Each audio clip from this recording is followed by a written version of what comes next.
people love confidence. That's the first step. That's the first step to being likable. Yeah. So as a comedian, you have to be likable. So I always say that as a comedian, be likable and be interesting. If you're not gonna be funny, be these two things. At least be interesting and be likable. Yeah. And then some people overdo it, huh? Like I think. Yeah, of course. With disastrous. And then they quickly pull him off. No, we let you suffer. Uh-huh. We let you ruin your career. Oh. You ruin yourself. No ruin. Ruin yourself. And nobody invites you back after that. That's how we show you there's no bookings. And there's different types of bombing. I've had all of them. You are not able to get their attention. I've had moments where I've won them back. But most of the ones I really call bombing are the nights where I left that stage defeated. The nights where I win them back, I would never call it bombing. I'd say, no, that's part of my plan. This is Mogobe Nuggets of Wisdom podcast. We enthuse, we energize, we inspire, and we empower entrepreneurs and entrepreneurs of all stripes in BW and beyond. Dumela, hello, welcome to another episode of Mogobe Nuggets of Wisdom podcast. Mompoloki Lerumo Mogobe here, your host. As ever, I'm excited and enthralled by the prospect of sharing another episode with you. And I brought an entrepreneur of note. He's a comedian. He'll soon introduce himself. But all I ask for now is kindly hit that subscribe button. Let me also request that you kindly follow us and hit the notification bell as well. But a shameless plug, as always, I have my book, Momp Nuggets of Grit. It's available from Exclusive Books. It's also available from here, first floor, Mogobe Plaza. You can call 397-1368 if you want a copy, and do support us as best you can. But I'm sure you'll love the book as well.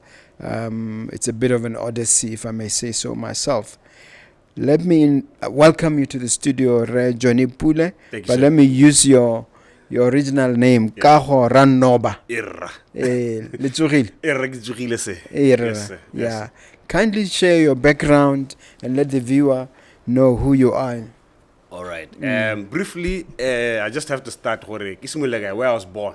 That's where the story starts. Yeah. I was born in Orapa, so Diamond Baby, one of Botswana's precious things come from there. Yeah. Just comedians, diamonds.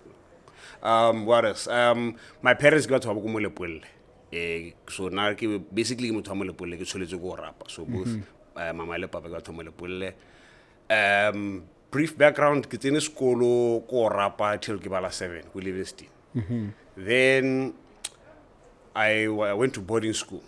In Kimberley in South Africa. I went to a boys' school, so it's in school as maybe that's why I get strange.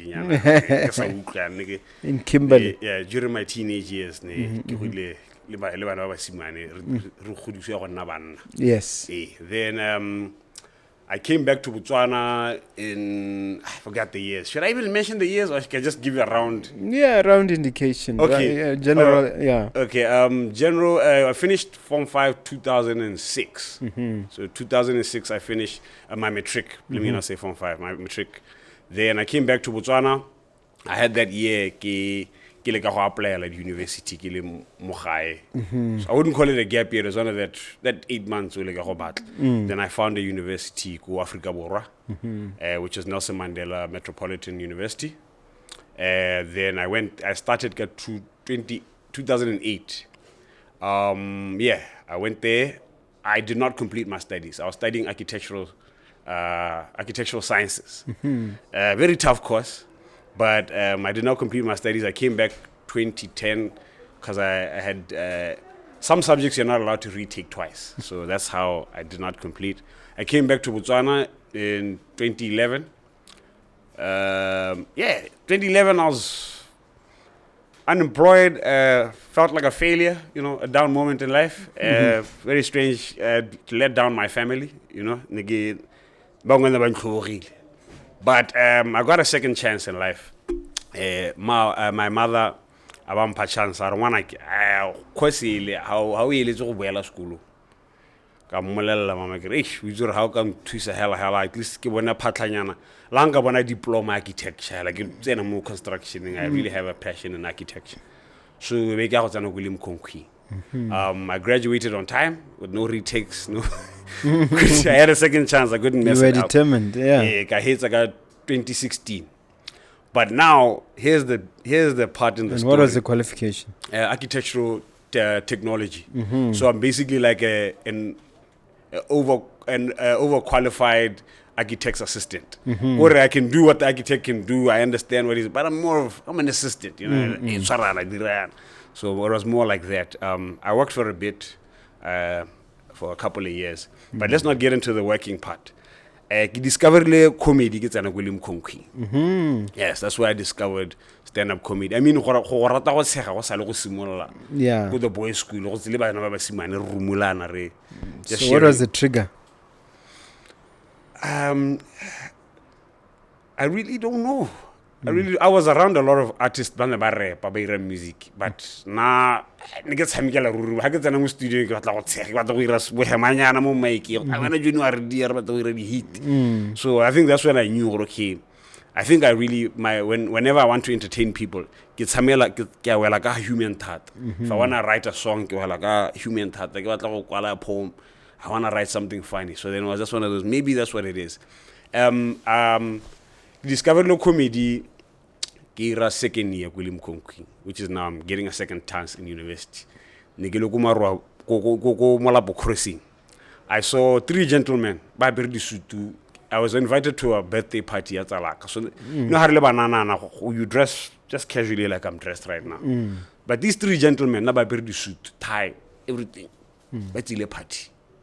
One of these guys they're like, no man, we're from a show. We're actually stand-up comedians. I'm like, what? What is stand-up comedy? Because I mean, I watch these things all the time. I even had a hard drive, 62 gigabytes of stand-up so comedy. You watch overseas I watched comedians. Everybody, South Africans, you name it. If I can hear the language, I'm watching it. If I know the language and you're telling jokes, I'm listening. So that was my attitude towards comedy. So I tell these boys, I'm like, yo, guys, I've always wanted to be a comedian. So during that time, I check out the studio. I'd write stupid ideas. One day, I want to be a comedian, but I didn't know where I was going to start. And I think it was Bambino, Prince Macheng, and Tulani, if I'm not mistaken. I tell them, like, man, I really want to do it. And they're like, quickly tell us a joke. Then I shared a joke. I don't remember what joke it was. One of the guys was like, Mona Johnny, we have a show at Tuesday, which is Cracker Night. We have a show every Tuesdays, which is open mic for young comedians. Whereabouts? We want you to be in Main Mall by President's Hotel, Cresta. Yeah. So be there Tuesday, show is more like a 7. Be there. If you're not there, I'm going to use your joke. So to me, I'm like, oh, real comedians want to use my joke? I'm going. So I get the call. So and I have another friend, we had always wanted to be, we discuss one day how can I do comedian. He was that friend where I'd watch a new Dave Chappelle series and I'd meet over there and I'd tell him the joke. Hey, Dave Chappelle Barrian, and I'd try act like, give me a bolela. Act. So he was that friend who would share jokes. He knew how to memorize jokes. I'd memorize jokes. So one day I tell him, yo man, I found a comedy club. I give Molelo that Sunday, and I get the Saturday party. I found a comedy club. I think I Tuesday like that. Artsama. Robono rot like ragale. Arabua. If Tuesday at and I nigga at my mother's house go block 10. Like that guy on go Ramos. Dilo all the up my pack. This guy says that we should fix 5 minutes. Show you a similar like a 7. So we need to ready right now. Yeah. So that tonight we're gonna show what we got. Yeah. But yeah, the rest is history, man. We went there. Me and my friend, his name Kiboka Mongata, and he's one of the funniest men I know. It's just that he's raising a family now. So it's comedy how about doing hey, it's very hard to do half it. In this country or generally? No, generally, comedy is something that you really have to. If you half it, you can tell. You can really tell. This one he's trying. But yeah. So we got to the show and we finally met the legendary Rip Crack. Who's that? Rib cracker ke but all the viewers but balateli ba comedy ya Botswana. I consider him the godfather of comedy ya Botswana. He really cracks ribs. He's funny, man. Very funny, man. But he's one of the guys that were doing stand-up comedy. Internet, these guys were trying to. They would give guys like us a chance to share a microphone to try get better at the craft, and he'd give us notes, books to read, and just to craft our skills. So he was a very important man in my career. He gave me my first microphone. But yeah, that's it. The reason why I never stopped right after I performed. I don't know why I don't remember these jokes. For some reason, it's just a blur. But how was the response? People laughed. I was shocked. People laughed. I was very nervous. So I don't know what gave me the validation. And a rib crack. I want Harmon. Next week. We'll happy next week. So then I was like, oh, they want me back. So I never stopped coming, And Since that day. Since that day, every stage I'm always there. Like I sit in the audience. Whenever there's a show in the country, I'm there. But in terms of the business of comedy, you've got something called something Easy Media. Oh. How did you get there? All right. It's many years. I managed to get similar in 2016, 2015. So I'm almost 9 years now. So through experiences, meeting these great men. And Model Rib Cracker. They were buddies in the industry. They were a bit older than us. So they had they made us think of it. Now all I wanted to do is me and Trix, we wanted to make people laugh. That's all we wanted to do. I remember the first 100 pula I got for telling jokes, which I felt like I stole something. I felt like I'm cheating. Really? You gave me this. I do this all the time. Some people sometimes they get cracking a joke at the wrong time, but now you're paying me for this. So I met some other guys where as the years we were just focused on telling jokes and making little tabs from shows. Then Mod once brought us to a studio. That's where he introduced us to TV. He was recording a TV show. The video William last. Because now we were thinking small, we're not thinking the bigger picture. But basically this guy showed us that TV is where you can really make money. He would write scripts, call in actors, we would act small parts in there, and he would submit the stuff to BTV. And he would pay us money, like five-digit money. Like, I'm like, what? So he showed me, okay, TV is the way to go. It will be like humorous TV because there are a lot of comedic writers. So that's where the idea of me and my co-partner of starting something easy. Okay, we need a media company to hold our media productions. Why did you choose that phrase, something easy? 3 months company. We need to register. You can't 3 months. We need to register the company. And we kept saying, no, the company needs to have like something easy, like an easy name. Something easy. After a while, I was like, no, we just keep saying this something easy. Let's just call it something easy. I didn't know you have 3 options. So you wrote something easy as the first option. Then I forgot what the other options were. But they were also just as... Look like we didn't think about it. When you thought of something, like we're looking at the company really it's not about the name. It's about what the brand does and what the company does and what the impact it has on people.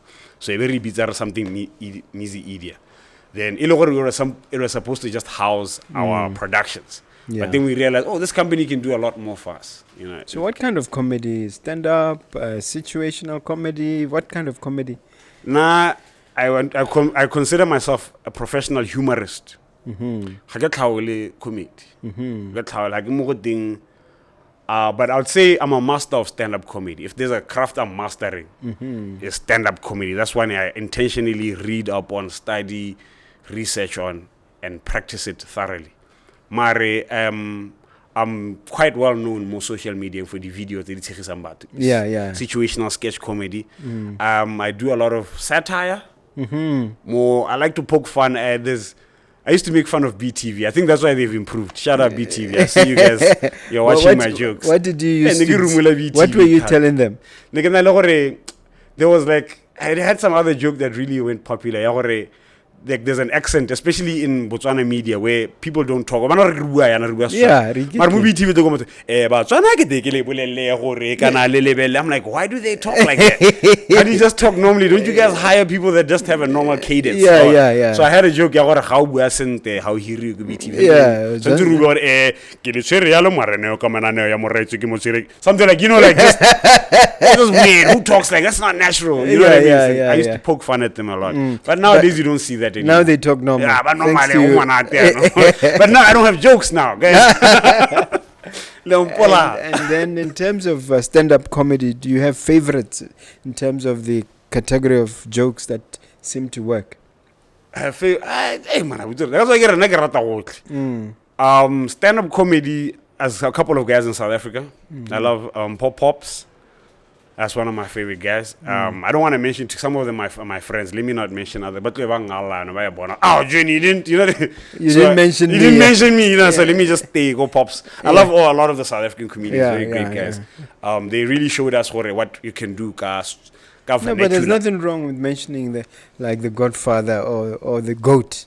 The Goat. You have one or two that you want me to say Trevor Noah? Yeah, it sounds like you want me to go to. Yeah, maybe. Yeah, I like Trevor. But to me, I think I have like Trevor. I've watched a lot of his albums, and yeah, I love him. But you know, he doesn't kill me every time. Sometimes I'm like, he makes me think. Sometimes I'm like, wow, that's so smart. Guess I forget to laugh. You know, I like the way he does accents. Yeah, man. yeah. He's very good at accents. He's really good, man. That's and I'm happy he's found a unique way of delivering an intellectual and well thought out process, but also coming off as a silly person. It's interesting, you know what also that after doing the Daily Show for 7 years or so, he then now went back to his love. Stand up. It shows how much. Stand up is very addictive, man. Is it? Hearing people laugh, I don't know what I can compare it to. Like, and there's some of those things I don't know what I can hearing a whole room of people laugh. Hey, that's why I felt like I was stealing something because I was already getting joy from people laughing at my thoughts and the stuff that I want, you know. Yeah. That's the relief and the joy of people connecting with your story is more than enough. What would you say is your favorite all-time joke, the one that you've circulating online? Hey, didn't. Every time it's a Dave Chappelle joke. How does it go? Can I tell? This is a family show. As long as it doesn't have. No, but it's a family show. It talks about Americans and their topics, man. But yeah, it's really funny. But he talks about. Let me just give you let me paraphrase it. Right? Let me not tell it because. But it's one of his old albums. Yeah, Killing Him Softly. This is before his big Netflix fame. Even before he disappeared for what, 10 years? Yeah, that's before the disappearing. It's like telling Morata since then. During the Dave Chappelle show days. Yes. Here's a joke about him coming back from a comedy club after a show in Washington, D.C. And he was like trying to explain how Washington, D.C. has become a very dangerous city. He was just saying it's degrading, how dangerous. Now he's coming back from a show, he's in a limousine. And the limo driver, the limo driver's like, he gets a call. He's like, what? They did what? I'm coming over right now. So the limo, he's very kind. He's like, Mr. Chappelle, do you mind if I make a quick stop? Before I go drop. He's like, no problem. He's going to like the dangerous areas. Because he knew it was dangerous because you'd see a gun shop, a liquor shop, church. Gun stop, liquor shop, church. Why are you mullication? So these are things that I don't know anything about gun shops, whatever, but you know, the way he pictured it for me was hilarious. Then he went on to talk about how there was a little boy standing in the street corner. Almost like a baby.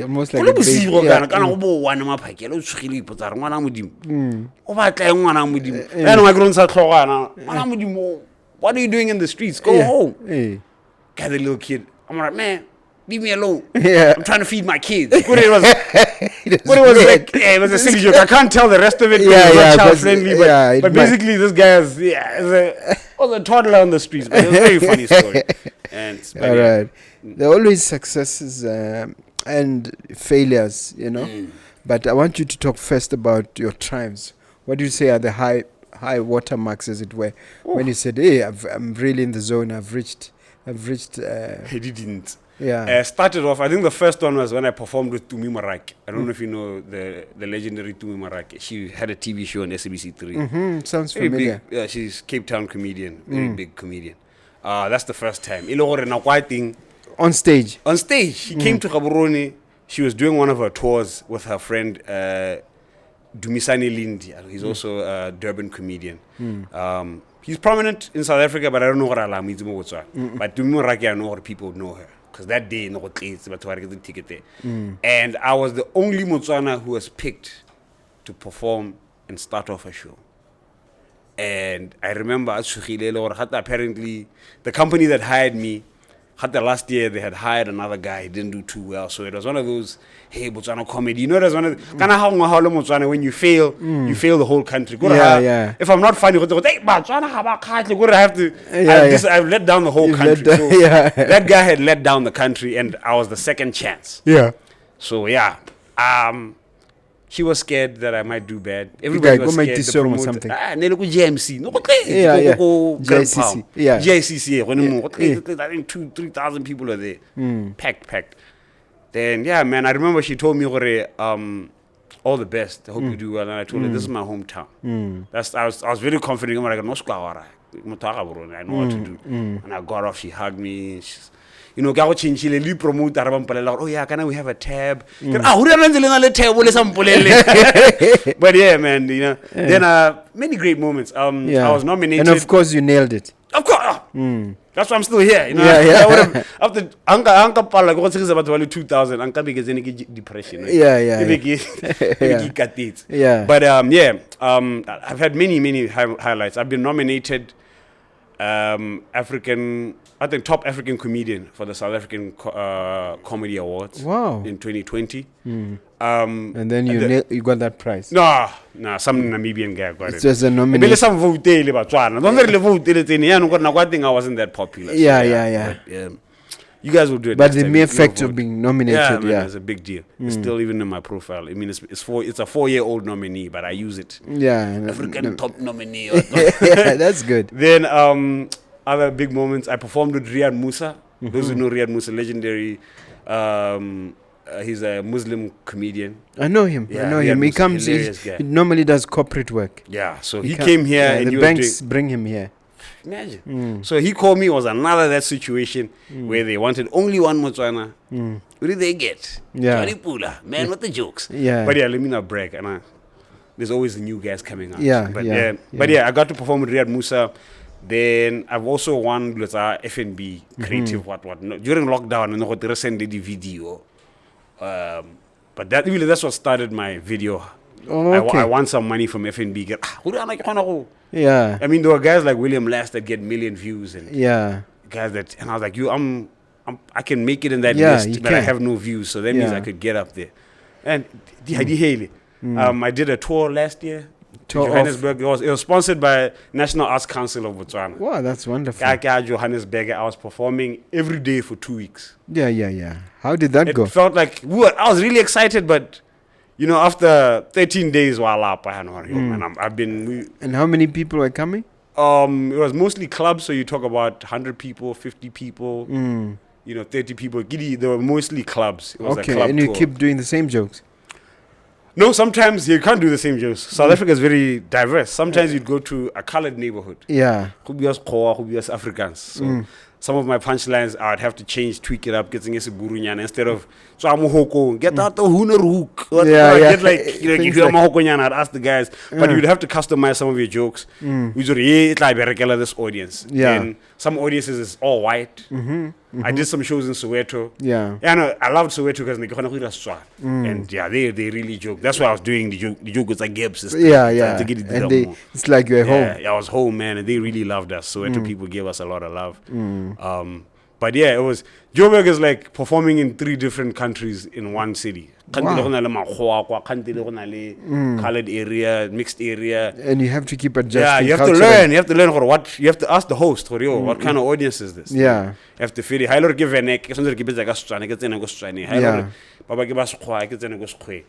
what does it take to be at the top of your game, to stay on top of your game? I don't know. always writing, being a student. I think what keeps me, I treat myself like a new comedian. Like I'm always, even when a new guy comes in, you're my competition. I want the same things you want. So that's what keeps me fresh and keep writing. I always write. You write jokes? Yeah, I write. Happy you'll forget. So it's not really writing, it's note. I note my jokes. Let's put it there. Yeah. I just don't forget. And tell it this way. Don't let this. You go back to that note and say, don't do that. Do it like this. How when you do something on stage that you never wrote and never thought, but you did it by mistake. You have to note it down so you don't forget it. And so it that works, you do it that next time. mistake. Yeah. So you have to note it down so that I do it next time. Oh, and then, basically, yeah. Okay. So, yeah. Obviously, there are always challenges and setbacks. Let me start with the obvious one. Have you ever bombed? Oh, of course. And when you bomb, how does it happen? Give us one or two examples. How do you handle it? There's different types of bombing. When I love bombing, boo. Hey, they are booing you. When I love bombing, memorizing and the, guys getting up, go drink water. Then there's different types of bombing. I've had all of them. You are not able to get their attention. I've had moments where I've won them back. But most of the ones I really call bombing are the nights where I left that stage defeated. The nights where I win them back, I would never call it bombing. I'd say, no, that's part of my plan. But if I don't win them, I'll accept my defeat. My recent bomb, I think I've only bombed once this What year. happened? Sure, it was going well, man. The comedians were killing it. The young guys were, some of the girls came in, they were killing. So now I'm the more experienced guy. So pressure, so I was one of the last 3-4 comedians who perform. So Mdalakache keeps getting in. He's like, yeah, man, the show's going all right. He's like, okay, wait till again, guys. Since these guys been doing let's go, let's have stretch, go more. Mind you, I only wrote like 10 minutes of jokes because well, I had prepared 10 minutes for that night. Okay, that's all I'm doing. So this guy now gives me this backstage. No, man, go harder. These guys are loving you. So I'm like, okay, maybe I should go harder. But let me just do my 10 minutes, see what I'll do. What comes out?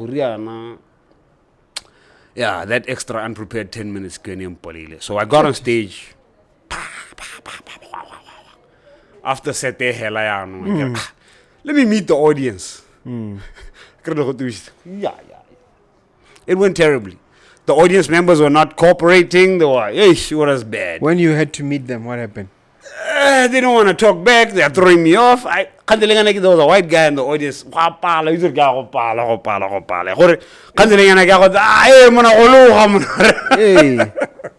was bad. Yeah, hence I'm not booked in Dalaka's next show. But I told him, when give me another chance, I'll go. Guys, I'm coming back for you guys. You guys are going to laugh next time. I mean, you guys laughed the first 10 minutes. That counts for something. All right.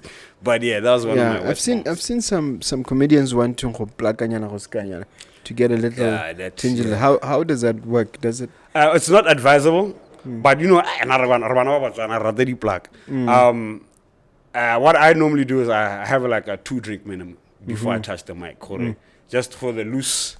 Because the audience, I always say the audience can smell things. They can smell that you are scared. They can smell that you don't know what you're doing. Yes. Yeah. So they can.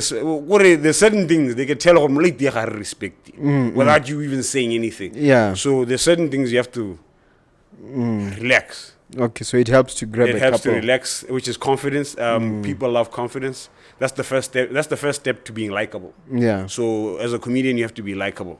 So I always say that as a comedian, be likable and be interesting. If you're not gonna be funny, be these two things. At least be interesting and be likable. Yeah. And then some people overdo it, huh? Like I think. Yeah, of course. With disastrous. And then they quickly pull him off. No, we let you suffer. We let you ruin your career. Oh. You ruin yourself. No ruin yourself. And nobody invites you back after that. That's how we show you there's no bookings. Yeah. Like right now, I didn't get booked for that other show because and it was a big show, man. I think there were like 300-400 people there. But you have to work harder for them to see you and to get you back. Yeah. I have a video. It's a little bit like being a speaker. You know, I do a little bit of speaking. If you bomb once or twice, they won't invite you. And Gabs, word gets around so fast. People that were not at your show will know that. Not that one. Not that one. Yeah. Yeah. And then, so any other challenges in the industry? Financial challenges, man. We have a lot of challenges, especially when we want to organize events. Transport after event, to and fro the event, renting out equipment, renting out stages, you know what I mean? Trying to give giving the audience the best kind of entertainment also requires a bit of money. Okay.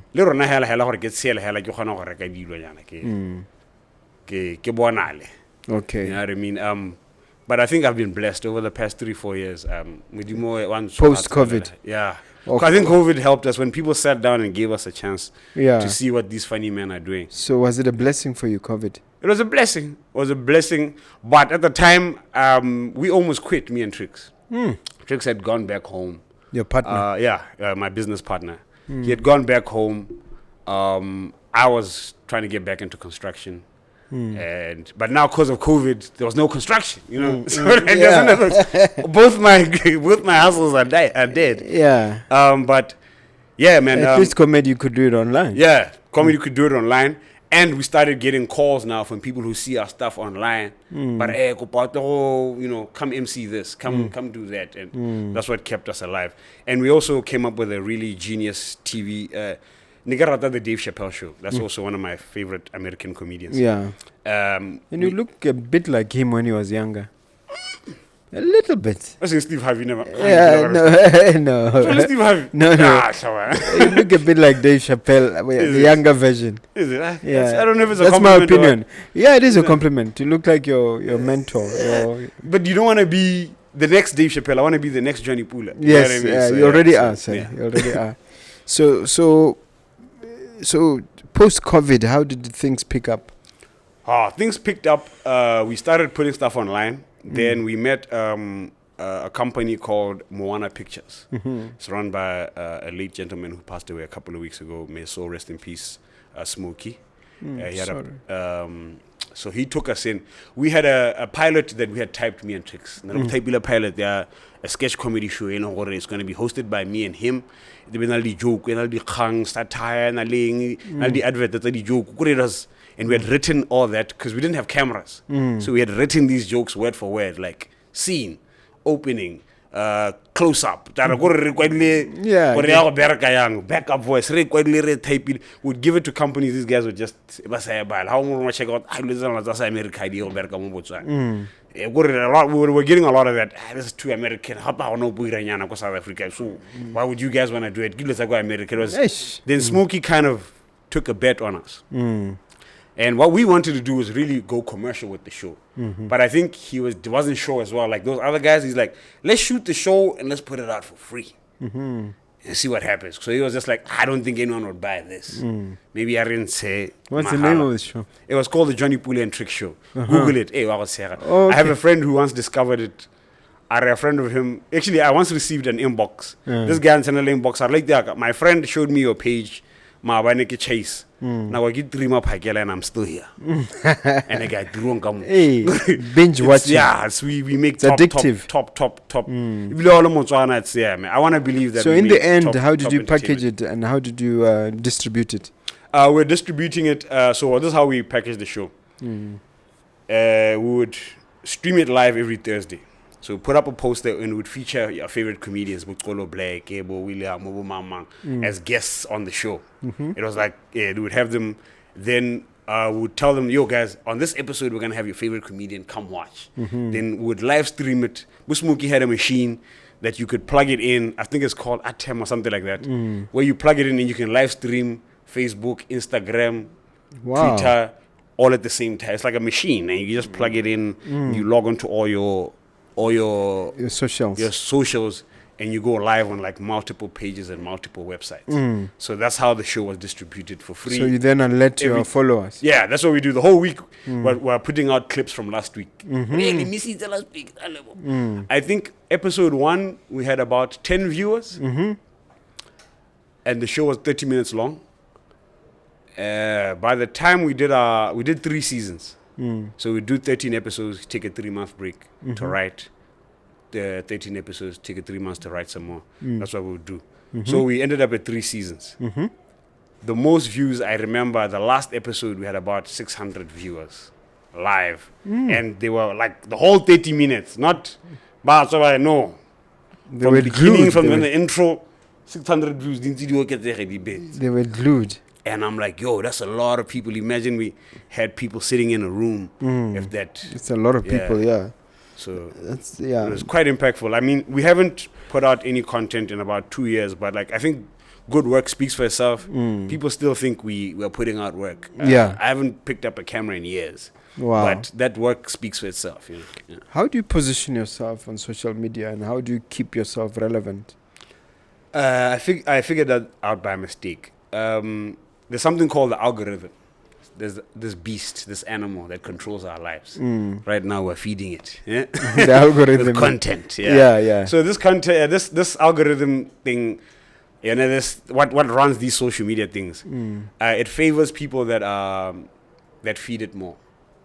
The more you feed it, the Yeah. more. So if you're somebody who gives it food once a month, you will get once a month love. If you feed it twice a day, yeah. If you give it a photo, you give it a young live video, yeah. a young short, it's gonna love you. It's gonna push you to people, even if people don't like you. Because you've seen comedians where people in the comments about this guy, I don't like him, but he's everywhere. He's 'Cause the performing, algorithm he's getting booked, It's favoring yeah. him. It's favoring him. The algorithm will push you to more people. Yeah. Because you know what I mean. And plus, when your early fans, Habaka share maybe 1 or 2 or 3 of them, Yeah. it sends it to another 10. And if those people respond, it sends it to another 10. Yeah. It just keeps exponentially sending it. So that's the best way to stay So alive. were you experimenting when you discovered this? It was experimenting and checking out your analysis. So what Oh. you do is you put out a video, you analyze. And sometimes you'd have like a really, really good video, be like, man, this is quality. Ebe say recipe ber dog. It's because we waited too long. We had 2 weeks Because people So, have you know- a short attention span. And here's the thing, there's a new comedian every day. So right now when I'm not putting up, there's somebody else who has the attention. Yeah. Look at me. Even you, sir. You Yeah. probably get onto your phone and you start scrolling. You don't care who. You don't say, bra mamang ha posted. You don't really care. You No. whoever has something for me, let me Yeah, watch. yeah. It's whatever is available. So if you don't feed that thing, no one is going to come out You looking have to for feed you. the beast. Yeah, Yeah. even if you might have super fans that come and ask you, Brian, go post that link. Yeah, I want, you're but quiet. there's very, very few people that are concerned about if you're posting because there's too many other guys that are entertaining them. Yeah. So Yeah. it's we're fighting for attention. That's Yeah. I think that's the most expensive thing eyeballs. right now. Yeah, that's what we really The pay eyeballs for is, nowadays. is modern gold. Yeah. Yeah. Let's talk about TV production in terms of how you stumbled into it and what's happening now in that area. Okay. TV production. Rokopan Leonard, Mr. Mod. He's one of the veteran comedians. Yeah. He had a TV show called Buying Horror. I don't know if you've ever seen it. It's some Mobi TV. There's some more Now TV as well. But yeah, we were casted as actors in Buying Horror, which is a Tswana sitcom. So this guy wrote script word for word, Tswana story. Basically, the sitcom is some guy owns a bed and breakfast. You know, there's so many bed and breakfasts. It's like such a relatable story. Yeah, it it's is. a guy who I owns- have a couple of yeah, those. who has a bed and breakfast and he's running it. He's struggling financially, but you know what I mean. Uhira Young, Trix is one of his employees, and company. He's got cleaners. You know, he's got your security guard, and these are the main actors. So basically, his staff as the cast, and he's the CEO, and you know, it's very, very interesting. And what role do you play? Well, I was a council inspector, so I came in like every 3 episodes. So Hey. you know what I mean? Yeah. I was the guy who Right, would give but- you the certificates to stamp to get you to operate. Hey. So now I was the when episode 2 or 3. I got the first 2 episodes they're introducing her a new whatever is getting Offering, opened. yeah. Then basically I was the plot twist guy. And I right up Threatening to close them down. Yeah, I threatened to close when I came in season 2 or 3. I had lost my job. So I was coming there to come look for a job, but they thought I was coming to inspect. So everybody was treating me with respect. Then there's a lot of community. You just have to watch it. It's great writing. I think it's great writing. And it's on Now TV. Yeah, it's on Now TV and BTV, I think. I think even now TV has that thing on the website where you can actually click. Yeah. That it's like a Netflix thing now. Yeah, if I'm not mistaken. Yeah, they have something like that, so you can actually check. Go check it out. I think I'm on a couple of episodes in season 1. Season 2, I'm in a lot more episodes. Yeah. But Trix was one of the main actors. So we spent most of our days on set. This is 2016 during Bots 50. Oh. So this is where we used to spend a lot of our days on set. But now this is where we knew that show was bought in 2019. So we said 3 years. We were looking young. No takers. Any takers. December when 2019 Uncle Modo are related. I thought he's just gonna come check how we're doing, because he was our mentor, He's the guy who taught us what comedy and study the game, And he's like, yeah, guys, sign 5 figures. What? So what is this for? He's like, no, remember we shot something in 2016. Yeah, here's your cut. Content that's when I realized, I have videos where I still had teeth. You guys still haven't seen. I'm gonna sell them and I have a lot of money. I'm gonna get new teeth with those, with that content. What happened to your teeth? I'm suffering from a disease. Gums disease. Yeah. Oh, okay. You're actually the first person I tell in public. Oh, so you get an exclusive. Yeah. A lot of people always ask, Johnny, I'll just say a joke. Yeah, I would always divert because you don't want to depress people. I'm a funny guy. I'm supposed to make you guys feel good. If you hadn't mentioned it, I just thought you would have noticed what's wrong with me. Yeah, I just thought I've practiced to talk. But I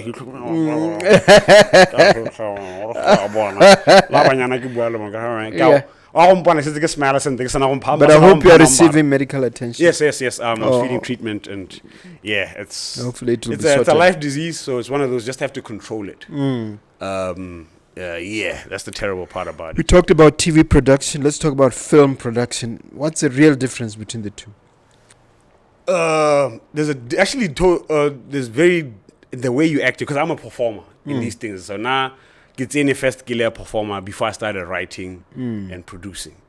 Get any in the thing. So I'd start there as a performance. I think that's where I have the knowledge. Performing for film and performing for TV is not the same. It's not the same. I see. But performing for camera and performing for theater is way more different. I think theater is more like TV. Your voice is louder. Hey, where you have to cry, you have to. But in TV, it's more subtle, more reserved. You know what I mean? Then the difference between TV and film. TV, it's kispan. TV eats up content like internet. It has to. So you find yourself, if you have a great TV show, you can find yourself on a show that has 3-4 seasons long.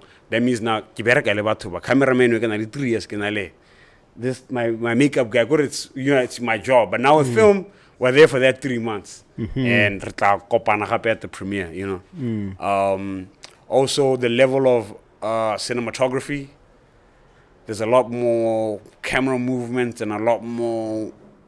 Like with TV, like right now, this is TV vibes. I'm a tripod in, it's all done. You know what I mean? But with film, cameraman up, it's just way it's more action. It's more out there. But I think nowadays TV is getting there, where we're crossing between what you can do on TV and cinema. Yeah. But film. I was introduced to film Kabanaba after. Was it video the AWOL now? After as a film school. Yes, I've heard of it. Yeah, after there was my final year, 2019, 2018. They were recording their final movie. And they called me and Trix they had written a comedy. And they're like, we're not sure if it's going to be funny, but you guys are comedians. Can you help us punch up the script? And we'll give you some parts in the script. Yeah. So we came in, me and Trix, we were reading the script, and we're punching some stuff up. I remember in the thing, script in the then you'd have like some of the actors like old ladies. Then you'd have me and Trix would write a line there, and we'd tell her, trying to convince this lady to say this. She's like, I would never say this. Like, yo, it's a comedy. People won't believe you said that. You get what I mean? And we'd have to convince an actor to say a line, But the beauty The about line it is outrageous. Or? yeah, something for the comedy. Yeah. Instead of saying Jojo, maybe say something else. You know what I mean? Yeah. Then the reward of it is when we saw it really at the cinema, because the movie I think was shown at the cinema. So me and Trix were acting as like comedic characters. It was a story based on Musedi o na rekisa bojalwa sguti ya tlogetse ke monna. So it had like a little touching element, and me and Trix were the comedic relief. So we'd go there every morning, then yeah. But you guys would have to watch the film. Yeah. If you guys want to see it. So in the film, what I remember our aha moment, me and Trix, was every time those lines we had to fight with the director and the actors to say the lines, and they were skeptical. Those are the biggest laughs in the room. Wow! And me and Trix would always like, yes, that's us right there. Yeah. You see that? You see that? That's our line. There's nothing to like. The movie was already written. Yeah. But those lines we added because we were punch-up guys. It gives you a sense of fulfillment. So we was like, oh man, that's. Yeah, it gives you a sense of satisfaction. And seeing it in a room, in a theater where people don't even know who have anything to do with these lines. Yeah. It was one of those, I think we could do this. So that's how we got into film. After. Okay. And that's what got our love. That's pretty interesting. And of course, 2019, we had a big star come to Botswana in the name of Mutusi, aka Steve Harvey.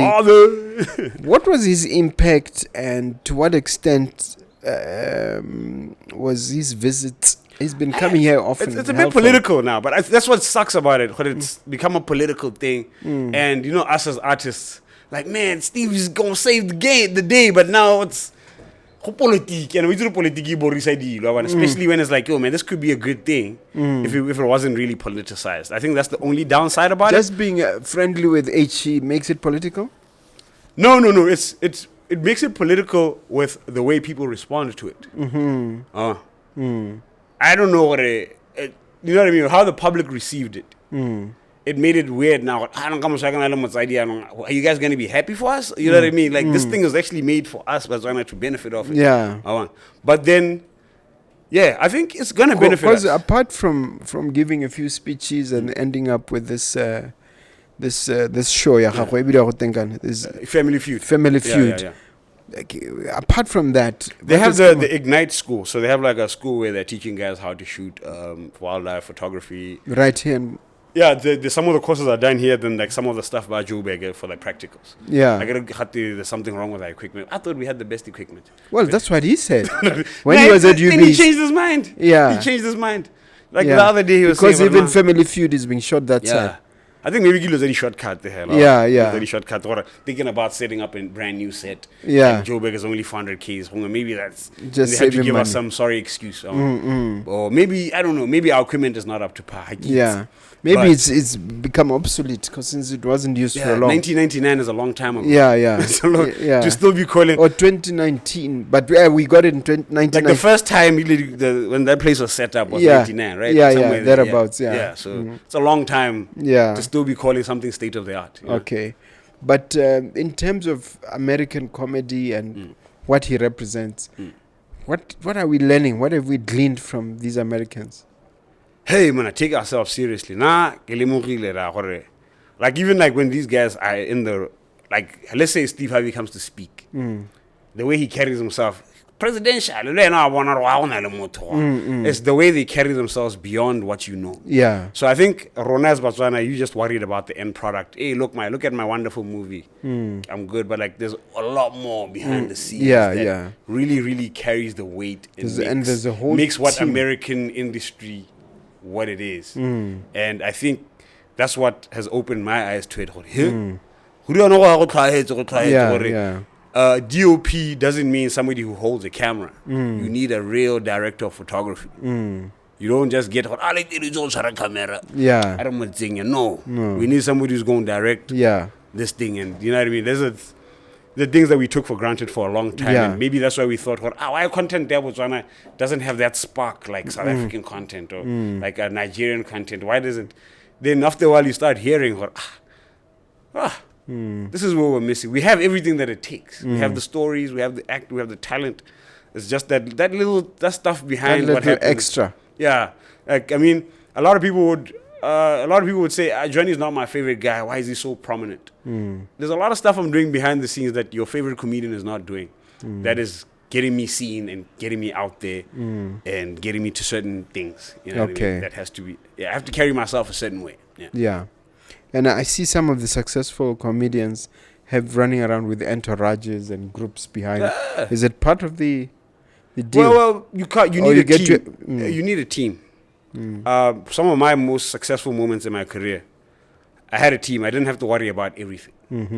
All I have to do is just worry about being funny. Yeah. I know that guy. There's somebody who can get me my water. There's somebody who's got my camera work. There's a guy who's got my sound. Who's gonna make sure I look good. Make sure.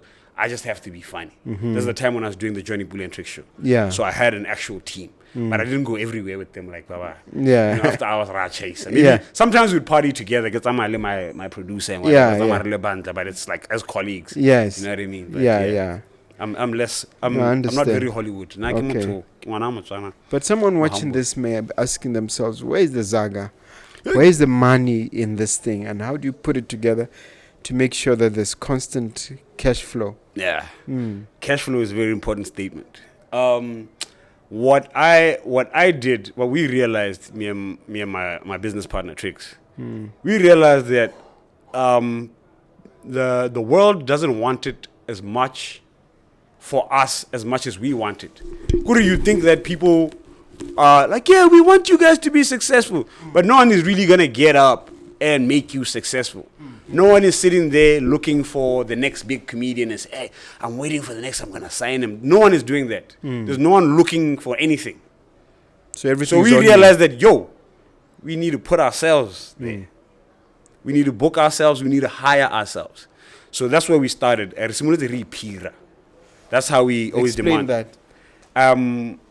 We have something called the Gaborone Comedy Club. So we have a comedy club where we book comedians and hire comedians that don't want to do the admin and rent a venue, talk to da-da-da, you know what I mean? We don't mind doing that. They just want to deliver their craft. We don't mind doing that, but guess what? I'm going to be in every lineup. Live performance. Okay. That's how it is. And I won't feel bad. Johnny's on every show. I'm like, dude, I'm in every show because I organize it. If you don't see me on a show, chances are that I'm not organizing it. I have to put myself on first, my career first. So that's where we came at with it. So what we do is, fine, we hope that corporates out there will hire us. You know, we do a bit of emceeing jobs, a bit of adverts. We did some adverts for Masscom. I don't know if I'm allowed to mention company names here. You can, as long as it's in the public domain. Okay, yeah. So the stuff is in the public. Yeah, we did some stuff for Masscom. We did some stuff for options, FNB. We've done stuff for companies, and they've helped us tie in those loose ends during those dark months. Because a corporate check is a bit more lump sum than it's a bit heavy. Than my dear ashu. Ashu you and can toothpaste till roll on a cow. Yeah. So that I just live and subscribe for my Wi-Fi. But the stuff that really helps me build and for us to get bigger is where the corporates come in. Yeah. So we have to position ourselves. So it's the type of comedy you do.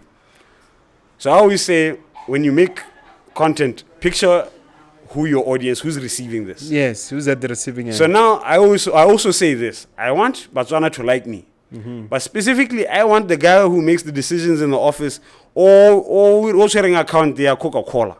Or sharing account their this big corporate international corporation. Yeah, FNB. Yeah, or sharing FNB. I want that guy to also enjoy my work. So now I'm like, okay, what is a corporate person with who busy? That means now the way my thing looks. Because a lot of people that work, they take themselves seriously. They clean up really nice. So I always make sure my content is clean, which is hagirogane. Also, leave the picture, like, you know what I mean? The costume, even if you have a makasa for the costume, you can see what, man, that guy took his time on that costume. Or the set, you know what I mean? The location. So that when somebody says, Angahi Ramutu, he won't have half my project. Yeah. And he takes it very seriously. Speaking of Horogana, it appears American comedians have no difficulty using swear words. It's culture. And Rona, we do have. How long like, I mean, here's a funny thing. The Botswana audience, erata di joke with sex. Mare, habarati di tlhapa. How about the Mare? Please tell us about. Go do it. But don't. You know what I mean? It's like a weird. Don't be explicit. It's weird because I always watch it. I'm like, you guys really like these topics, don't you? You know what I mean? Yeah. But like you awesome, but in a reserved way. Yeah. Like marina. Yeah. You know what I mean? So I always say it's a fine balance. I've seen other comedians do it. Me, that's not my topic. I don't talk about sex. I feel like it's a low-hanging fruit. You know, being naked is already so let me try to find things that are not everyday funny. That's where I try to be. So which would be your favorite subjects? My favorite subjects. Hey, media. Right now, I'm currently going through modulator. So I don't get to listen to my Spotify now. So RB1 So I've been doing a lot of RB1 jokes. Some good stuff. Yeah. I did a joke recently about I don't know if you've been reading the stories about P. Diddy and they arrested him. Yeah, they arrested him. So recently. They actually talked about him on the news on RB1, and I'm like, yo, you know you really messed up. If you hear RB1, P. Diddy, America, I'm like, yo. Who are you, Diddy? You messed up. I'm talking about you on RB1, like of all places. All places, you know what I mean? Yeah. That's when I knew what Diddy But yeah, I like to talk about RB1. I talk about my favorite presenters, Les Monsosa. If you're watching this, he's got a unique voice that day. It's a good okay, I can't do it well, but whatever. I'm a big fan. I love radio. Yeah, he's been around for a while. He's a good man. Yeah. Okay. Now, what is the long-term future for something easy and for the Jonny Pula brand? If you're going to look a decade or two, what can we expect? Long-term vision for Jonny Pula is a brand they recognize you in Africa ka bophara. I'm not really. I don't know. I don't know why I don't crave the European and American market. I crave the love of Africans from Uganda to West Africa, East Africa, Southern Africa. I crave the love of Africans. That's why I'm like, hey, man, Trevor Noah is in a good spot. The whole of Africa loves him, man. You could go anywhere in Africa. World, you can go anywhere in Africa and sell out a room. That's my dream is. And I might have to go to Europe to do that for Africans to love me. But but that's my big dream, to be an internationally recognized brand. Pan-African comedian. You know, then for our media company, more TV, more film. Right now we do a lot of stuff self-funded. Guys, TV atura guys. What's the 15,000 in like we save up money thinking there's a lot of money. That money just finishes just on food, feeding the cast. You know, you haven't even sorted out your crew yet. So there's a lot of productions that are still like on our hard drives. Like I was joking, the stuff that I still had teeth in. But we'll finish them. Yeah. But yeah, the idea is to finish them and then and have them syndicating. Hopefully on DSTV or Botswana stations. Like right now we have a couple of 3 TV stations now, which is BTV 1, 2, and Now TV, if I'm not mistaken. Yeah. So there's more places our stuff can be seen. How's the viewership there? The viewership, I don't know. I only get a chance to watch Now TV sometimes on my phone there, on the website, check out the khang and stuff. Yeah. But I think our issue is, I think I'm going to change it. Yeah. BTV, buy my stuff, watch. I'm going to market them. You know, I always feel like guys would sell a TV show on BTV and just sit back because they've already been paid. So now I'm like, dude, what about the marketing? Yeah. What about getting people to sit down? What about directing your audience there? I've seen $1 million Hollywood movies where they still have to sit down and interview the actors. What was the inspiration? There was how the Rock I did a movie. I will check out all the talk shows, all the podcasts. Fine, we spent $1 billion on this movie, but we still physically have to get off our bums and market it. And BTV, if you that 30 minutes every week, because I believe I market, man. I'm not ashamed to brand my market and sell my product. I get to be not like that, but yeah, you know what I mean. Yeah, I know what you mean. So in terms of the long term, or net 10, 20 years there, you'll still be with your partner, presumably. I hope so. But I'm just trying to understand whether you'll have a physical presence all over the continent, or how is it going to be? Again, like I can get I like New York. We do talk about these things. We do talk about the, we might find a career. You might get a TV job in UK or something, and I get a TV job in SA. And now we're apart for a year. But I think, thank God for technology, you can run a company. I mean, people run companies. Remotely. That's the So just. But can a young person looking at you now, maybe it's a Form 5, aspire to become a millionaire and a billionaire, a multimillionaire, or even a billionaire in comedy? From comedy, yeah, I think it is. But convince us. But it's hard. It's not. It's hard. Because like right now, I'm just trying to sell a TV show. The first TV show we ever in, it took 3 years to sell that.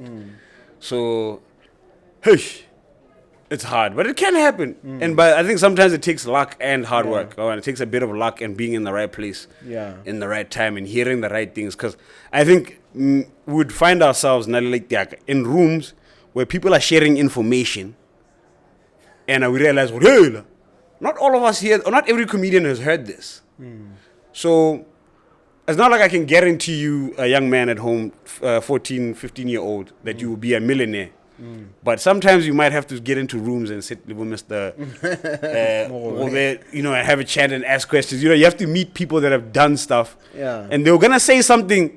They're going to say stuff that you already know, but they're going to slip up. One of the other things that really changed the way we think, me and my brother, really led to some conference later about a lot of us creatives.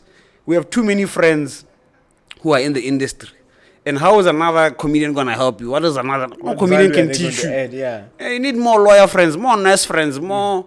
So we started expanding our friend circle. And guess what? That circle is the people that buy our tickets to our shows. We have lawyers and nurses. Those are friends we intentionally made. Okay, we need lawyer friends because we are in IP.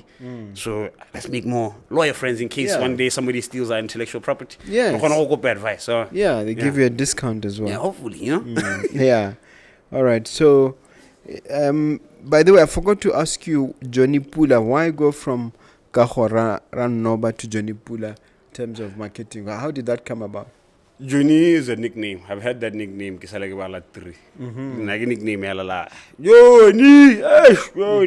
So yeah, I've had that nickname for many years. Then as I was growing up, I keep coming back to this radio thing. Hopefully I get a radio job one day. But yeah, $1 make the German dollar. And then how when you jump back, what kind of confidence does this guy have? What I beat $1? What I pay in Alamadi? That guy's called confident. Then I'm like, man, I don't know what they give Palina Alamadi. And that's how the Pula came about. But you know what? Then I'm going Jonny Pula. Even though Pula Bill Jonny. That's too hip hop. And Jonny Pula Negargilina, let's say name. But Pula is literally, I wanted a name that sounds like money. But it does, right? You guys spend a lot of money on me, right? We do. Yeah, so it's Pula, man. I wanted a name that sounds like money. That's cool. That's cool. Now, here's a chance you have, say, if you have a question for me as we wrap up our conversation. I want to start a podcast one day. Can you give me advice? Start easy, start simple. Don't overthink it. Grab a camera. What I did. So can I just use my phone? You can start with your phone, an iPhone, but try and have it on a tripod. Yeah, on a tripod or something. For steadiness. Yeah, and have that ring light. And, So good lighting, good camera. Yeah, that's it. You're good to go. That's when now you can gauge as you post. You gauge the audience. You see the interest level. And then if you see this is getting serious, now you start spending more money, getting cameras, or even having a crew. Now that's what I did. I can see you got I've got a guys. Who busy camera? He has a team. But you have to have a passion for it. You have to be persistent. Yes. You have to do it even if you don't feel like it. Because sometimes, like today, I felt like, a couple of things happened. There was a case that we lost where I expected to win some big money.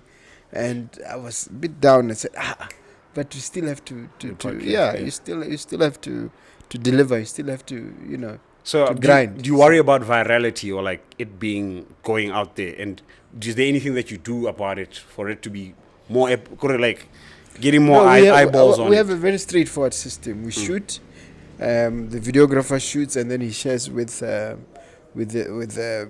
guy who edits, and then we edit those clips. Yeah, I've seen those are the ones I watch. Yeah. You never know which one is going to go viral. You can have 3, 4, 5 bombing, and then all of a sudden the 6th one goes. Oh, nice. And then you can go 10 or something, and then suddenly.